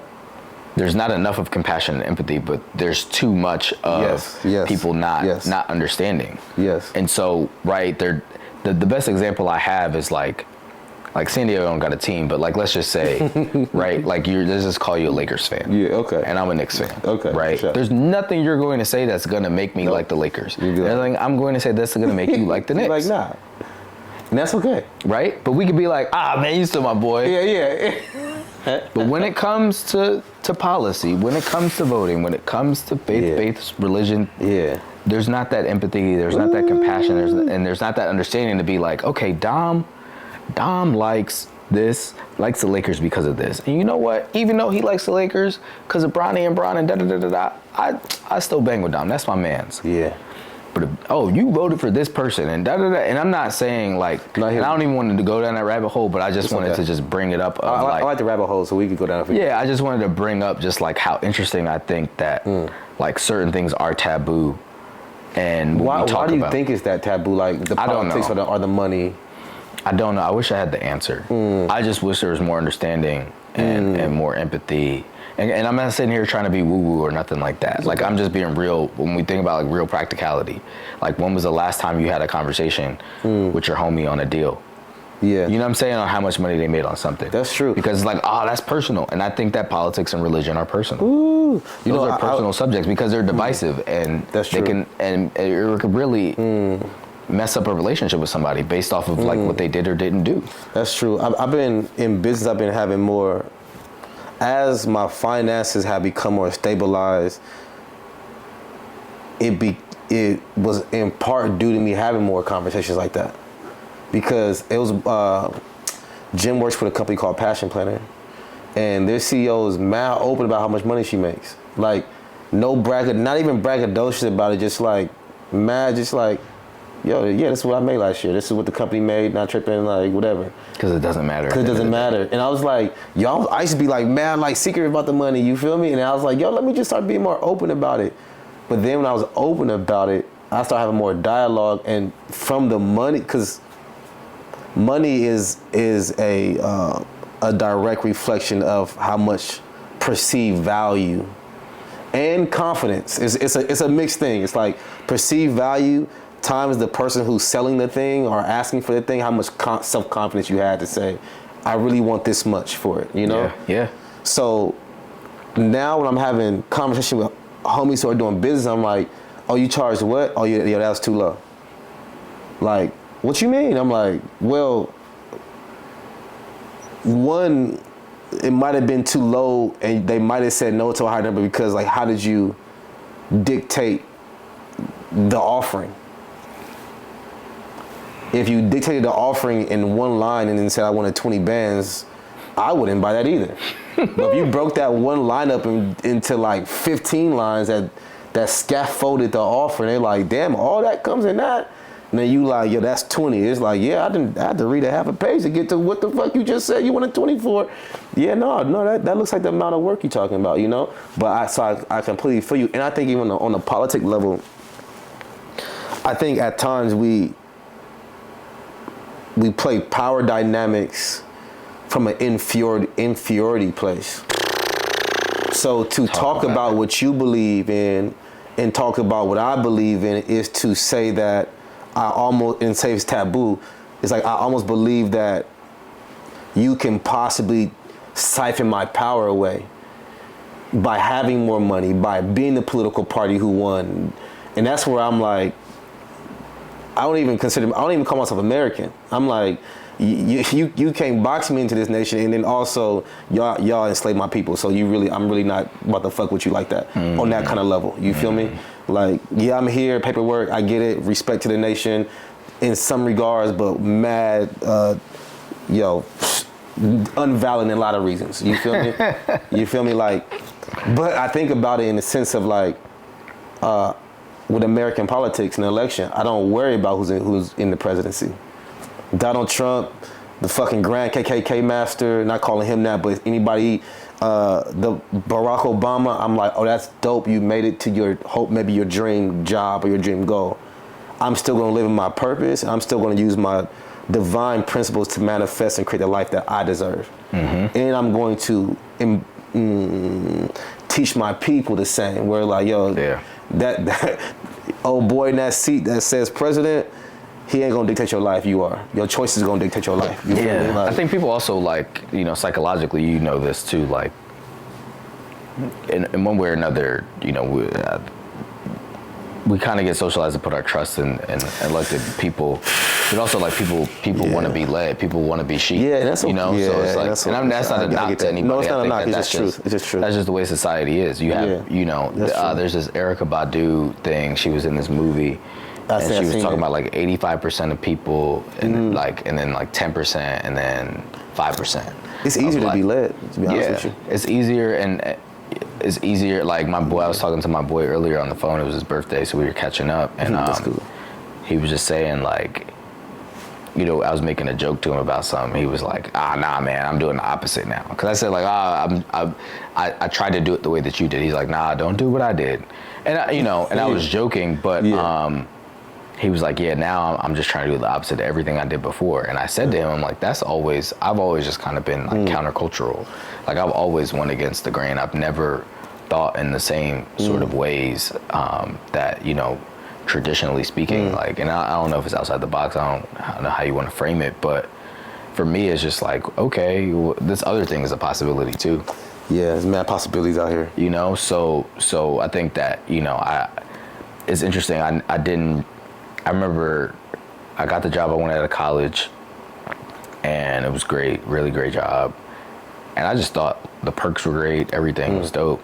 And so I didn't even think about entrepreneurship, to be honest. It wasn't, I was like, man, I don't work for somebody. Yeah. And then, not to say I got thrown into it, but just circumstances led me there. Things that I was doing, not even like circumstances, I wouldn't want to say like I had to do it or anything like that. It just kind of something that happened based off of other things that I was involved in. And it's been great in being able to, there's definitely ways I can be a better leader, but also just bring the visions that I have to life, be able to serve and help people, right? Like I spoke that into my life in college. I don't know how I was at Howard, but at Hampton, like, and I think universally at a lot of HBCUs, like everything is like a process. Yeah. Like kind of comparable to like a Greek, right? If you're in a fraternity sorority, right? Like it's a process. So like, Hampton, they got the Hampton runaround, right? You got to go to this office, do this, right? And Okay, I think it's part of like the black college experience. Like, shit ain't as buttoned up as we want it to be. But right, so like you kind of get hazed. You got to go here. Nope, you got to go back to that office and do this, and right. So, but then like, yo, what's your process? Yeah. So like, in the process that I was a part of in my Hampton experience, one thing I got spoken into my life is just like, always knowing and tending to assist, and like that tied into me always knowing and intending to assist. So my intention is to help. Like, I'm passionate about helping people. Yes. But that was spoken into my life 18, 19. So I'm not knowing at that time. Yeah. And then when I get out of college, like my first year or two out of school in my job, again, got the job I wanted, and I was at it was like a networking event. Like outside, something was hosted at my office, and I went, and I don't remember who it was. It's like, it was talking about networking with people and asking. From there, I would shift how I introduce myself to people, but like finding your passion. The essence of the thing was like finding your passion. And so when I meet people, and still even to this day, I'm not like, what do you do? It's like, oh, what are you passionate about? What are you passionate about? Because it's an interesting question. Like, no, people don't think about it. People, to your point, people are folded into what their identities are, or what their work is, and their work. You're not your work, and sometimes you can be. You're not your job, right? You're relegated to that. So I was just fortunate enough, I think, at a very early part of my adult life to have the awareness of like, this is what I'm passionate about, and then be able to kind of move in that and operate in that for a while, and then birth the things that I've done and created, and being able to help. You know what I'm saying? And being able to say like, hey, I did this with this person, or hey, I think I haven't done a lot of that stuff at scale, maybe, and at scale meaning like for the masses or having like very, very high visibility. Okay. But I've had the impact, right? Like the receipts are there. I would even push back there on you for a second. If I'm not wrong, you were just at Charlemagne's Mental Health Summit, correct? Yeah. So, oh, man. So I mean, and you were speaking there, and I think this is, me personally. Shout out to Fallon Jethro, by the way. That's to put you on. That's how I got you to Fallon Jethro. I'm not familiar. Yeah, Fallon called me about that, or emailed me about that. That's popping. So congratulations on that too. Cause you done to put the spotlight back on your life real quick and like really hold you up in the mantle that you are. I did research on you today, read your bio, scrolling through your Instagram, TikTok. And I'm like, yo, Brody's cold. Like, he's not only cold in real life. Thank you. But like, he's in spaces that project to masses too, or working with people also who project their artistry into the masses. You know what I mean? I know that there's a deep truth that sometimes when other things may not be lining up in this season, it can make it feel like, yo, I was on this stage and this with with everybody who's in the world leader of this topic. You feel me? And come home and finances may not be bubbling exactly how I want them right now. I get how that can make you feel like the work is not as big, but you're working as big as you think you are, and you're gonna make that adjustment for the finances in this season. It's bound to happen. We wouldn't be in relationship. Man, back to just keeping shit real, right? Because I don't talk about finances out loud on these podcasts like that, but I've been able to do things in my life in this season that I've never thought I'll be able to do. And it came down to a mindset that I didn't even know that I was holding on to so tight. You feel me? Around money too. Jim put me on game. She says, every time we talk about money, you get annoyed and irritated. Every time I bring up money, you get annoyed. Wow. I'm not even coming at you like. Wow. And I was like, but I had to like really think about some of my memories attached to money, and they were like my mom did like finances every Sunday or Monday or something on the kitchen table, and she would just be looking stressed sometimes. And my pops was that, and she's like really good with money, you know what I mean? But I think things in the household in certain situations made money like, you know what I mean, not a fun topic, you feel me? So I remember seeing like the look on her face, like damn near playing chess with the bills, you know what I mean? And then I remember Pops not being so good with it to the point where it turned me off to when I chase it. He was Pops was a great man, a great father, but also, you know what I mean, material things to me sometimes distracted him. You know, and I would see it and be like, oh man, like, yeah, I don't want to move in that particular way. I want to move in other ways like him, but not in that particular way. You feel me? So my association of money wasn't exactly the lightest or most abundant or like, you know, so, but I read this book that's on the table right next to your book, My Daily Vibes, and right underneath that book is a book called Rich and Righteous. And the brother Julian Gordon, I rock with him just on, he's a good brother, but also he talks about like real estate and shit like that. But he brought a book and he was talking about it online and it was mad spiritual. And I was like, but it was about money. And I was like, a spiritual book about money, that shit don't even line up in my mind. You feel me? Like, I don't even know. I could see the fruit of your life though, and the fruit of your character. It all lines up though. So I'm like, let me just buy this book, B. Like, but I said to say that it wasn't my work ethic, or it wasn't my targets. It was the energy I held around money that wouldn't allow me to see it clearly, and even see how to position myself, or even see how I deserved it. Or to see how much it was already in line with my gift. That's what really got me, bro. He said something in the book, bro. He go like, maybe it wasn't in this book, but he goes, God gave you a body, right? And he also gave you air. So what vehicle in this realm does not come with what it needs to thrive? Wow. Yeah. He's like, all of your dreams come pre-funded, period. Wow. He's like, your relationship to that actual currency, that spirit that manifests itself as finances, that piece of God that manifests itself as the currency between value exchange, like your thoughts and your ideas about that can make it retract from you. You feel me? And that shit, it really made me rethink my whole shit. I'm like, oh, it's me. It's my perception of the thing that is like repelling God. I think about it like this. I'm like, if somebody come into your world and you obviously show them you don't fuck with them, you don't tend to them, you don't say hello when they walk in the door, you don't handle them with care, you know what I mean? You don't acknowledge them when they hit your bank, your house, you don't. Then how would that person want to come around? You feel me? So I had to think about it that way, you know, just for me personally, that shit shifted. And it made me think, and I read another book, and I probably told this to you on the phone call, but it wasn't 10X, it was,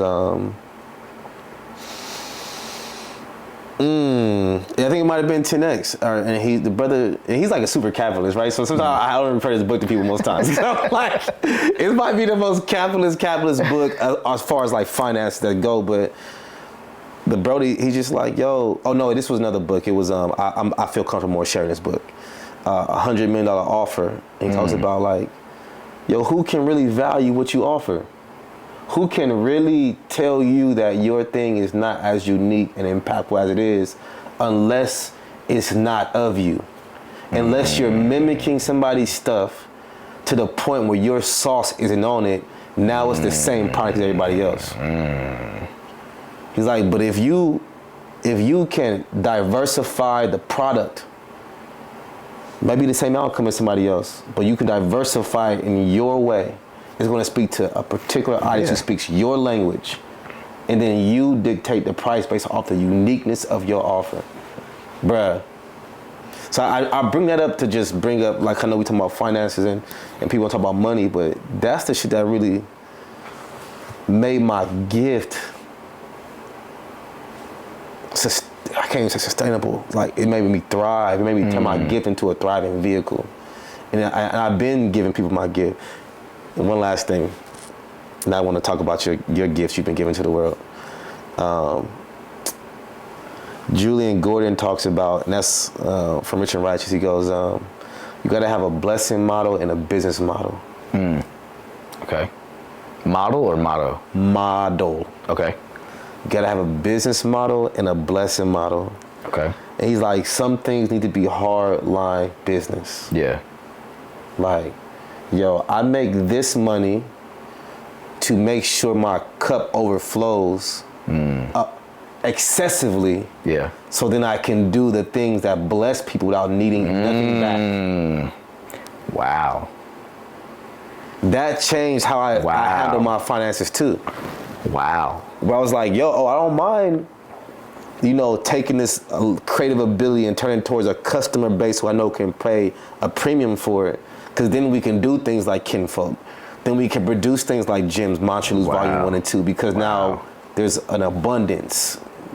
I'm not taking my all to give to the blessing, but then I'm empty. And I can't give no more because I have nothing in my cup. Wow. You know what I mean? So those are the things some of the principles that really helped me realign my vision. You feel me? And I hope that resonated with somebody out there. It resonated with me because I'm like even thinking about like the things that I've created is,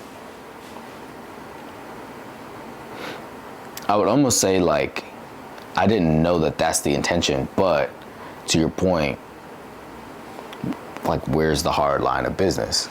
So that, right? So that I could operate, I could be, for the sake of my well-being, I could be closer to my purpose in doing the things. And then the blessings, right? Those things overflow in abundance.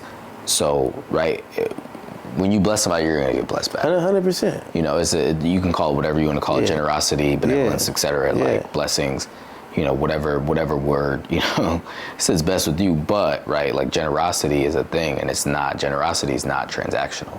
You're not blessing somebody so you can get blessed in return. It's something. It's a natural law of it. Yeah. Yeah. So you're not,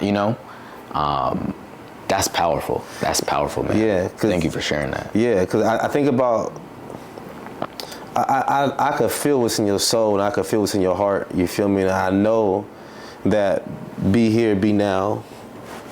I know that my daily vibe. I know that mindful cars. I know that these things are the things that are like going to take people to their next level in life. You feel me?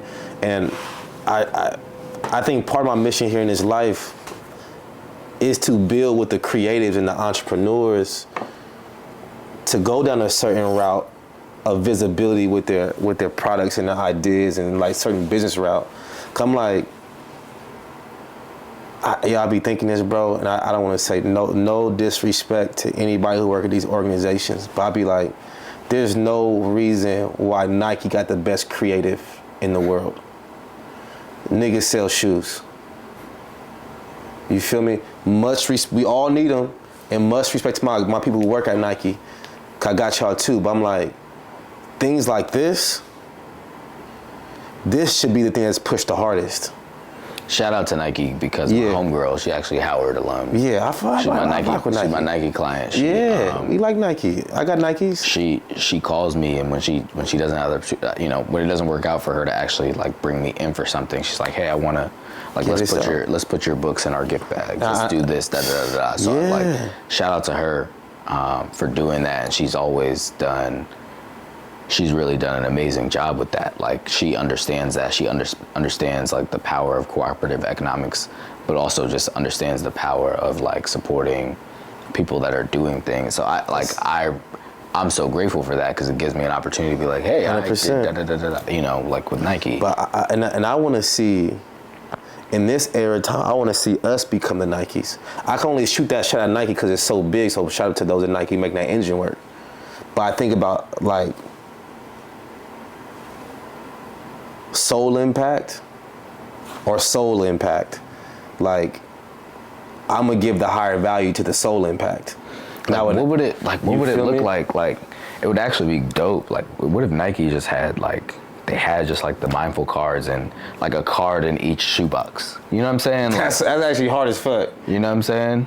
Like Nike, holla at me, let's do that. Yeah, that's like, actually hard. That's actually you know what I'm really saying? hard. Like, that's actually really hard. Even like we both got on Birks. I love Birks. Like I would love to do mindful walking series with Birkenstock, right? Like, you know, just things like that, because it's like we spend, you know, we spend time walking, we spend time doing these things, and these things become mundane, and like we don't appreciate a lot of the times the moments because we're caught up in the things that we need to do versus being, right? So it's like, you're walking to get here, but what does it look like to feel yourself in the, right? You go to the corner cafe, what does it look like to feel yourself in the steps? And you know what I'm saying? You feel the crack, like right before you get to the corner, there's a little, you know what I mean? Like, so what does it look like to feel that? Right? But just what does it look like to bring, and I'm not just saying mindfulness is the answer, but you know, what does it look, to your point, like Nike should collab on something like that with people like us. Yeah. But here's a deep truth about not, and we could go off Nike for a minute, because I don't want to box in Nike, because I do think they do good work. But they got their business model together. And how they choose to bless, I don't know how they choose to bless, but I know they got some kind of corporate responsibility shit they do. You feel me? Well, my client, so that's the work I've been able to do with them. My colleague, my client that works with Nike is the head of social community impact. So there you go. So, right, they got their give back. Yeah. Oh, so the homie Chris used to work in a department like that. So Nike, they got their give back. And I think about now where it's like, how do we as creatives utilize each other's gifts, to go back to that point? Because like, you code at production, I'm code at shit, I'm code at, the homies is all ill at what they do, and it's like, in this next generation of American history, I would love to see us prioritize our businesses to be as large as humanly possible. The homie said something in the earlier podcast, and we'll end somewhere around here. He's like, if we can get to space, if we could get to Mars, or have rockets that go up to the sky and then catch them when come back down, but you got countries who don't have electricity and food, and we're prioritizing technology over human development, he's like, then I would say that's a civilization going in the wrong way. For sure. You know what I mean? So I'm honored to have you here. I'm honored to be able to share your gifts. I'm honored to be in brotherhood with you, and for our families to grow with one another. For sure. And I'm honored to hopefully be some kind of conduit to the continuation and the further growth of your business. Because I'm like, yo, this deserves, you know what? Nike need to be trying to partner with you. And they are. And Microsoft and Apple, like, they need to be on your heels, because your shit is so popping. You feel me? And that's what I see for you in this season. I received that, man. You feel me? Where it's like, they pulling on your door. Like, what up, Ian? Like, yeah, you the one, and we see it. You feel me? And I know it's gonna happen. I think the great thing is that, like, I know that. Yeah. You know, and entrepreneurship becomes challenging because you see the story that I tell, but you don't see the work that was put in. You don't see we open this dialogue up of talking about, like, oh, okay, I'm struggling because the things I wanted, the fruits of I'm not seeing the fruits of my labor. Right? I'm not, right? So even you bring up the Charlemagne, my buddy I was talking to earlier, I see you, Charlemagne, and like, it's great. I appreciate the support, like, for real. But like, to me, that doesn't mean anything, because it's like, it means something, but it only means so much if I'm not able to further and do those sort of things continually. You know what I mean? That's just to me, that's just a stepping stone. Not necessarily to get where I want to be, yes, but more of like, serve and have the impact I want to have. Right? And like that opportunity was a great opportunity. It was wild because the conversation went by so fast. It was, I think it was only like a half hour. So I'm like, dang, I wanted to touch on this, you know. But that's just a part of it, man. Like, that's just a highlight. And so I'm really I'm really here in the trenches every day, you know, working and being proactive, and you know what I'm saying? Like, people get back to me and people don't. You know what I mean? I'm early for a lot of stuff. You know? I'm gonna rephrase you just for the sake of quick manifestation. Okay, let's get it. Yeah. You right on time for all this stuff. And I think where you may have been early, the world is now looking in a direction of what you have. You feel me? So even you going harder with your Instagram and your TikToks, you being on Charlemagne's mental health summit, you working with the Robert Glaspers and the Bilals and all those great musicians, you feel me? Like, it's your time, you know what I mean? I think... I received that. Yeah, I don't know how this is going to manifest, but I can feel it's your time, you know what I mean? I would just give this last piece of perspective. It's rarely how much we give, and sometimes it's what we focus on. Sheesh. You know, sometimes it's just what we focus on. And I'll give a little anecdote. Until I dedicated my rich hours, my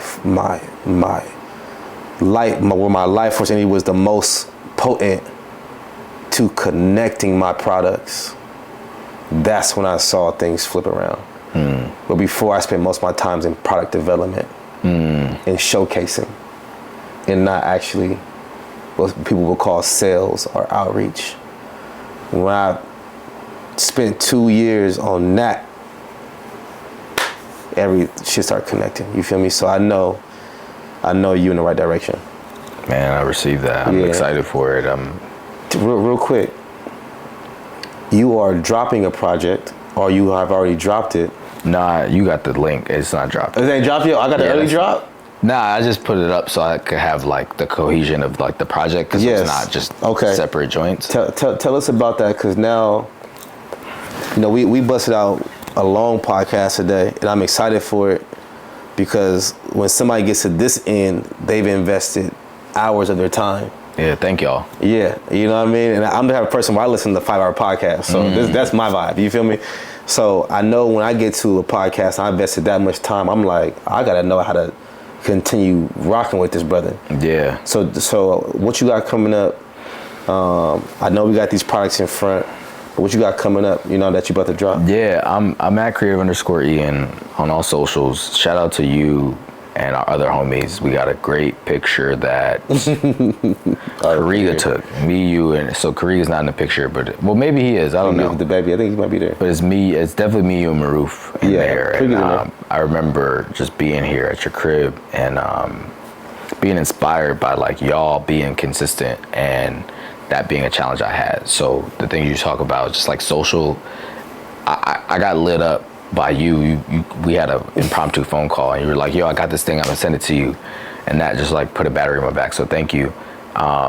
Which is, you know, that's a manifestation of that conversation. Things you see online are some manifestations of that conversation. Just figuring out how to be consistent there. The things I have coming up. So in 2020, I created the Mindful Creative online during the pandemic.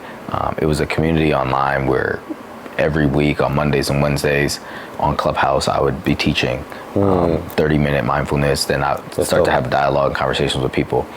And so, you know, that was giving practical tools for the creative community to integrate mindfulness and wellness practices into their day-to-day life. I'm going to bring, it's not necessarily a relaunch, it's just, you know, repositioning, bringing the Mindful Creative back into the world. That's good. That's good. As a lifestyle wellness platform, you know, as a part of my company. And to answer your question directly, that comes through different ways of engaging in content. So what you're talking about, the link that he was talking about, I'm working on a sonic meditation album. I'm excited about that. I won't say too much. Sounds good. But it's thank you. Early in the crib. Okay, thank you. I do have a single out, Slow Down. Rest came out a year and a half ago, so that's also going to be on the project. But it's really taken like more contemporary sound beds, or sonic beds, if you will, music beds, and just putting it with some of my meditations. And I think about just like the challenges that people say that they experience with meditation and things like that. It's like, I can't do this, or right? And I think that, you know, specifically for people of color and other communities, like this is something that will be helpful. Yes, people, you know, practice and meditate with sound frequencies and binaural beats and other sort of things. But I think this is a project that I'm excited to have resonance. Like you even think about, you know, Andre 3000 got nominated in like 4 categories for one of them, album of the year. I didn't know that. He got nominated for album of the year. I did not know that. Record of the year, one of the, you know, whatever. That's definitely a meditative album. Yeah, so like, you know, I'm looking forward to at some point collaborating with Andre. You know, our circles are right there. There's a degree of separation. So, you know, I got some exciting. My boy Jahi Sundance is producing it with me. I got a track with Willard Hill that's on the Slow Down single.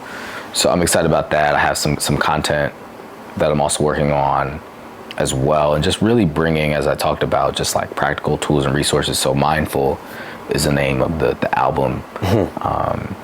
And it's really, you know, how mindfulness supports your mental health, how this practice supports, and they're practices that you can use individually. Each track you'll be able to use individually, or you can just kind of do one long sit and kind of go through a journey. So I'm excited to bring that project to life and release it whenever. There's no date for it right now. There's some things we still got to finish and make happen for that, but I'm excited for that. Some content, some more products. So really just that folding under the Mindful Creative right now. Are these available right now too? Yeah, these are available. The link's in my bio. Yeah, we'll make sure that's in the and I'll send the link to as well. You know, the books are on Amazon and Barnes and Noble and other places where you can get books. So if you just look up Ian Davis, My Daily Vibe, or Be Here, Be Now, you can get it. The cards, I'm gonna be packaging for, I don't know when this is gonna come out, but by the time it probably comes out, I'll have like a package of everything together. So you can buy, you know, a package, a bundle. So you can, when you buy it, you'll get the cards, the coloring book, the journal. I have a notebook as well too. That's fire. I would for sure buy this bundle. I would actually, when you have the bundle together, let me know, because we got to send client gifts, you know what I mean, for our partners. I think this would be a big vibe. We do a lot with Kariga and his products to give to our clients. So this would be a big vibe to bundle this up and to be able to give it to people we work with. Yeah, and I'm excited to just, you know, one thing that's kind of come up too is like more opportunities around my identity, even though I'm more on the professional side of things, just focused on like the creative and entertainment world. More opportunities have just kind of arose as just like around who I am as a black man and other things. So like I'm excited to step into that. I just had a meeting about that earlier, and congratulations. You know, sharing, like being able to share and teach different places, teach spaces for people like us. I think the wellness industry has been, colonized. Yeah, it has been colonized, but like it's also to an extent like it's gate kept. That's very true. And so even like here in California, specifically in Los Angeles, like everything like wellness is like, oh, it's on the west side. Yeah. Right. But I was just at a spot in Inglewood. Shout out to Black Being and Allie, doing amazing work in Inglewood. Well, I got a slide over there. You told me about that earlier. Yeah. So, you know, I'm excited to team up with people. I've teamed up with Walk Good as well. They're doing some amazing work at TN. Walk Good is doing good. And Marley and Ivy, you know, everybody's family. So I'm excited to I feel more realigned. I'm grateful that you reached out to have me here. I know, you know, it's been in the works, but I'm just grateful it was even impromptu and that I had the capacity to do it and be poured into just from our dialogue. And you always just have so many gems and so much wisdom and insight, man. And I pull a lot from you, you know, when we're talking and even when we don't speak. So thank you for having me here. I'm excited to just continue to share my gifts with the world. That's the easy way for me to be accessible. You know, for my gifts to be accessible is like, you know, these are blessings. This is all an offering, right? It came from a place of wanting people to live with peace and ease. You know, that's the dedication of why I do what I do. I do what I do for the benefit of somebody else. Wanting people to live with peace and ease. Yeah. That's a bar. That's a bar. Ian Davis, I'm honored. I'm excited for your growth. I'm excited for your right now. I'm excited for you to be able to continue sharing your story. And thank you so much for coming to Living Good with Dom. Thank you. I'm going to be living good from here on out. You already doing it. Thank you, brother. Peace. Oh, man.